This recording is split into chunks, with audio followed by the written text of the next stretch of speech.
নমস্কার বন্ধুরা, পদ্মদি রান্নাঘরে আপনাদের সবাইকে স্বাগত।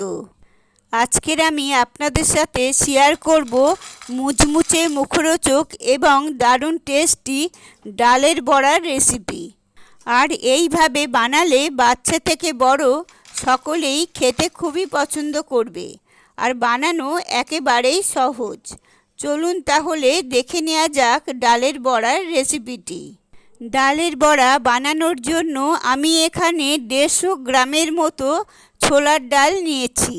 ডালটাকে আমি 3 থেকে 4 ঘন্টা ভিজিয়ে রেখেছিলাম। এবার ডালটাকে পেস্ট করবার জন্য মিক্সার জারে দিয়ে দেব। ডালের সাথে দিয়ে দেব 4টে কাঁচা লঙ্কা। দিয়ে দিচ্ছি স্বাদ অনুযায়ী লবণ। দিয়ে দিচ্ছি হাফ চামচের একটু কম হিঙের গুঁড়ো। একই সাথে দিয়ে দিচ্ছি 1 চামচ চিনি।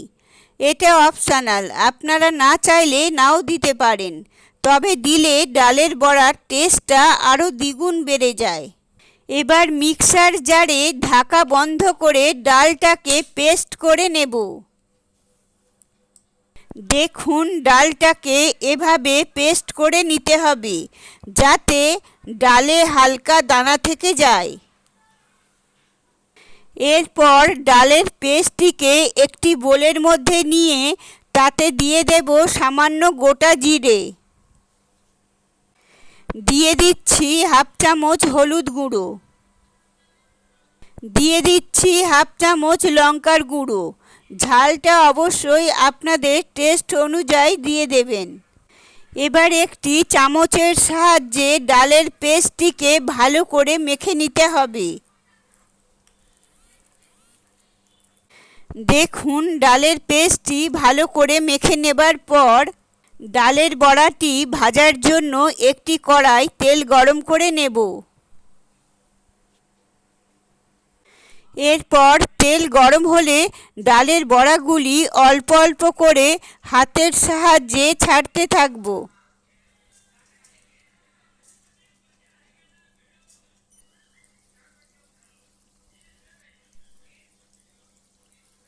মিডিয়াম ফ্লেমে ডালের বড়াগুলিকে উল্টে পাল্টে ভালো করে ভেজে নিতে হবে।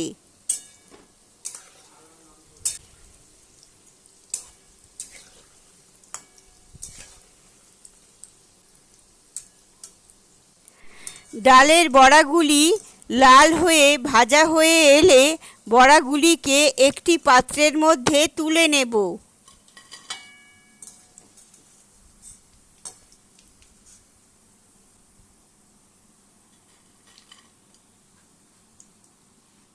একইভাবে বাকি ডালের বড়াগুলি অল্প অল্প করে হাতের সাহায্যে ছাড়তে থাকব।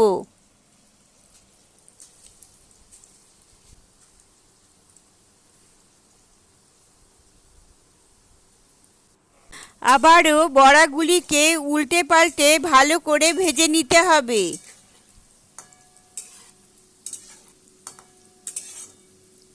দেখুন, সমস্ত ডালের বড়াগুলো লাল লাল করে ভাজা হয়ে গেছে। এবার আমি বড়াগুলোকে তুলে নেব। এইভাবে কিন্তু খুব সহজে আপনারা বাড়িতে ডালের বড়া বানিয়ে নিতে পারবেন। যদি আমার রেসিপি আপনাদের ভালো লেগে থাকে তাহলে অবশ্যই ভিডিওটিতে লাইক এবং শেয়ার করবেন। এই রকম আরও নিত্য নতুন রেসিপি পেতে হলে আমার চ্যানেলটিকে সাবস্ক্রাইব করে পাশে থাকবেন। আপনারা সবাই খুব ভালো থাকবেন, সুস্থ থাকবেন। ধন্যবাদ।